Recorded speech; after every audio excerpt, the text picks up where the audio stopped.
ನಮಸ್ತೆ ವೀಕ್ಷಕರೇ, ನಾನು ಡಾಕ್ಟರ್ ಪ್ರಣಮ್ಯ, ಯೋಗ ಹಾಗೂ ಪ್ರಕೃತಿ ಚಿಕಿತ್ಸೆಯ ವೈದ್ಯ, ನಿಸರ್ಗ ಹಾಸ್ಪಿಟಲ್, ಸಹಕಾರ ನಗರ.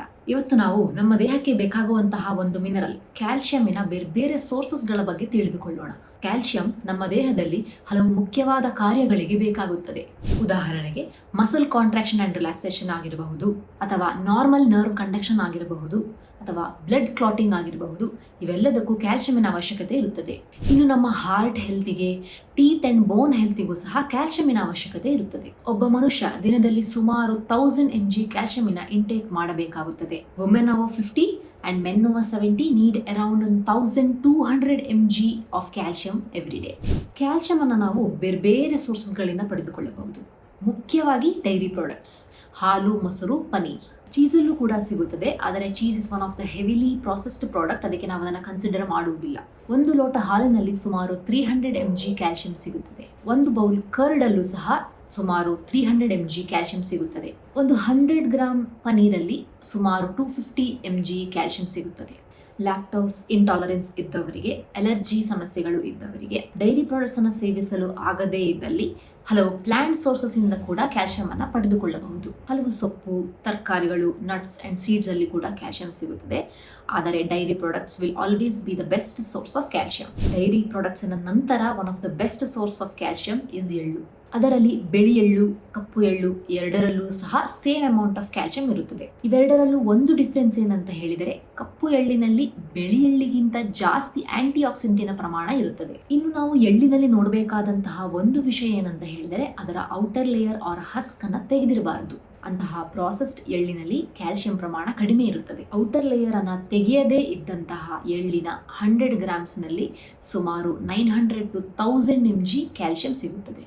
ಸೊ 3 ಚಮಚ ಎಳ್ಳಿನಲ್ಲಿ ಸುಮಾರು 250 to 300 mg ಕ್ಯಾಲ್ಸಿಯಂ ಸಿಗುತ್ತದೆ. ಹಾಗಾಗಿ ಹಾಲನ್ನು ಕುಡಿಯಲು ಆಗದೇ ಇದ್ದವರು ಎಳ್ಳಿನ ಜ್ಯೂಸನ್ನು ಮಾಡಿ ಸೇವಿಸಬಹುದು. ಎಳ್ಳನ್ನು ಸ್ವಲ್ಪ ಡ್ರೈ ರೋಸ್ಟ್ ಮಾಡಿಕೊಂಡ್ರೆ ಅದರ ಡೈಜೆಷನ್ ಕೂಡ ಉತ್ತಮವಾಗಿ ಆಗುತ್ತದೆ. ಇನ್ನು ನಾವು ನೋಡುವುದಾದರೆ ಹಲವು ಸೊಪ್ಪಿನ ತರಕಾರಿಗಳಲ್ಲೂ ಸಹ ಕ್ಯಾಲ್ಸಿಯಂ ಸಿಗುತ್ತದೆ. ಇದರಲ್ಲಿ ಮೊದಲನೇ ಸ್ಥಾನದಲ್ಲಿರುವುದು ನುಗ್ಗೆ ಸೊಪ್ಪು, ಎರಡನೇ ಸ್ಥಾನದಲ್ಲಿರುವುದು ಹರಿವೆ ಸೊಪ್ಪು, ಹಾಗೂ ಮೂರನೆಯದಾಗಿ ಮೆಂತೆ ಸೊಪ್ಪು. 100 ಗ್ರಾಮ್ಸ್ ಆಫ್ ಸೊಪ್ಪಿನ ಲೆಕ್ಕವನ್ನು ಇಟ್ಟುಕೊಂಡ್ರೆ ನುಗ್ಗೆ ಸೊಪ್ಪಿನಲ್ಲಿ ಸುಮಾರು 400 ಮಿಲಿಗ್ರಾಮ್ಸ್ ಆಫ್ ಕ್ಯಾಲ್ಸಿಯಂ ಸಿಗುತ್ತದೆ. ಹರಿವೆ ಸೊಪ್ಪಿನಲ್ಲಿ ಸುಮಾರು 300 ಮಿಲಿಗ್ರಾಮ್ಸ್ ಆಫ್ ಕ್ಯಾಲ್ಸಿಯಂ ಸಿಗುತ್ತದೆ.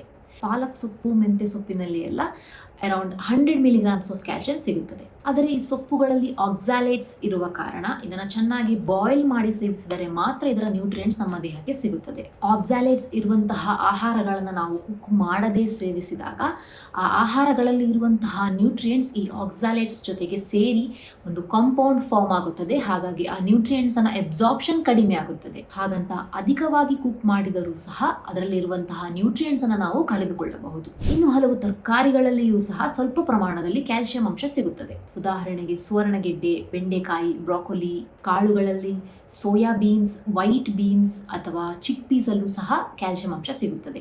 ಸುವರ್ಣಗಡ್ಡೆಯಲ್ಲೂ ಸಹ ಆಕ್ಸಾಲೇಟ್ಸ್ ಇರುವ ಕಾರಣ ಅದನ್ನು ಚೆನ್ನಾಗಿ ಬೇಯಿಸಿ ತಗೊಳ್ಬೇಕು. ಕಾಳುಗಳಲ್ಲಿ ಫೈಟೇಟ್ಸ್ ಇರುವ ಕಾರಣ ಅವುಗಳನ್ನು ಸಹ ಸೋಕ್ ಮಾಡಿ ನಂತರ ಅದನ್ನು ಕುಕ್ ಮಾಡಿ ಸೇವಿಸಬೇಕು. ಸೊ ಎಲ್ಲ ತರಕಾರಿಗಳಲ್ಲೂ ನೋಡಿದರೆ ಬ್ರಾಕೊಲಿ ಹಾಗೂ ಬೊಕ್ಚಾಯ್ ಅಲ್ಲಿ ಕಡಿಮೆ ಪ್ರಮಾಣದಲ್ಲಿ ಫೈಟೇಟ್ಸ್ ಹಾಗೂ ಆಕ್ಸಾಲೇಟ್ಸ್ ಇರುತ್ತದೆ. ಹಾಗಾಗಿ ವೆಜಿಟೇಬಲ್ಸ್ ಅಲ್ಲಿ one of the best sources of calcium ಸಿಗುವುದು ಬ್ರಾಕೊಲಿ ಹಾಗೂ ಬೊಕ್ಚಾಯ್ ಇಂದ.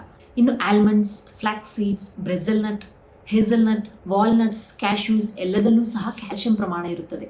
ಹಾಗಾಗಿ ಎಲ್ಲ ನಟ್ಸನ್ನು ಕೂಡ ಎರಡೆರಡು ಮಿಶ್ರಣವನ್ನ ಮಾಡಿಕೊಂಡು ಓವರ್ ನೈಟ್ ಸೋಪ್ ಮಾಡಿಕೊಂಡು ಸೇವಿಸಬಹುದು, ಇಲ್ಲ ಹಾಗೆ ಕೂಡ ಸೇವಿಸಬಹುದು. ಫ್ಲಾಕ್ಸ್ ಸೀಡ್ಸ್ಗೆ ಕಂಪೇರ್ ಮಾಡಿದರೆ ಚಿಯಾ ಸೀಡ್ಸ್ ಅಲ್ಲಿ ಅಧಿಕ ಪ್ರಮಾಣದಲ್ಲಿ ಕ್ಯಾಲ್ಸಿಯಂ ಅಂಶ ಇರುತ್ತದೆ. 100 ಗ್ರಾಮ್ಸ್ ಆಫ್ ಚಿಯಾ ಸೀಡ್ಸ್ ಅಲ್ಲಿ ಸುಮಾರು 600 mg ಕ್ಯಾಲ್ಸಿಯಂ ಸಿಗುತ್ತದೆ. ಅಂದರೆ ಒಂದು 2 ಚಮಚ ಚಿಯಾ ಸೀಡ್ಸ್ ಅನ್ನು ನೀವು ಸೇವಿಸಿದರೆ ಸುಮಾರು 200 mg ಕ್ಯಾಲ್ಸಿಯಂ ಸಿಗುತ್ತದೆ. ಇನ್ನು ರಾಗಿಯಲ್ಲೂ ಸಹ ಕ್ಯಾಲ್ಸಿಯಂ ಸಿಗುತ್ತದೆ. ರಾಗಿ ಹಿಟ್ಟನ್ನು ಕನ್ಸಿಡರ್ ಮಾಡುವುದಾದರೆ 100 ಗ್ರಾಮ್ಸ್ ಆಫ್ ರಾಗಿ ಫ್ಲೋರ್ ಅಂತ ಹೇಳಿದರೆ 1 ಕಪ್ ರಾಗಿ ಫ್ಲೋರ್ ಅಲ್ಲಿ ಸುಮಾರು ಒಂದು 400 mg ಕ್ಯಾಲ್ಸಿಯಂ ಸಿಗುತ್ತದೆ. 1 ಕಪ್ ರಾಗಿಯಲ್ಲಿ 2 ರಿಂದ 3 ದೋಸೆಯನ್ನ ಮಾಡಬಹುದು. ಇದರ ಜೊತೆಗೆ ತರಕಾರಿಗಳನ್ನ ಹಾಕೊಂಡು 1 ಬೌಲ್ ಕರ್ಡಿನ ಜೊತೆಗೆ ಸೇವಿಸಿದರೆ this can be one of the best ಬ್ರೇಕ್ಫಾಸ್ಟ್ಸ್.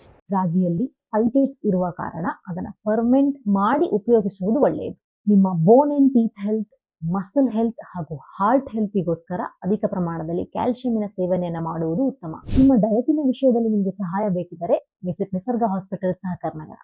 Thank you.